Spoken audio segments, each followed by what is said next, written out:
আসসালামু আলাইকুম রহমতুল্লাহি ওবরাকাতু। বরাবরের মতো আরেকটা ব্লগ নিয়ে আসলাম আপনাদের মাঝে।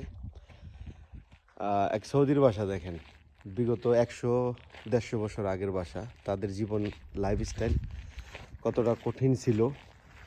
পুরনো বাসাগুলো দেখলে মনের ভিতরে একটা অনুভব সৃষ্টি হয়। সেটা হচ্ছে কোনটা, আমাদের ঢাকাতে গাজীপুরের দিকে কিন্তু মাটির ঘরগুলো আছে।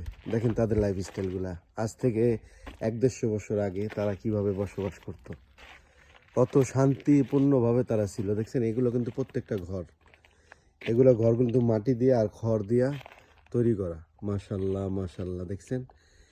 আসলে আমরা যারা আছি, আমরা এখন তুই এগুলা পুরানো নিদর্শন এখন তুই দেখতে পারি না, আর আমাদের ওরকম ভাগ্য হয় না। আজকে আমার যেখানে আমি থাকি ওখান থেকে প্রায় 70 কিলোমিটার দূরে শুধু এই বাড়িটা দেখার জন্য আসলাম।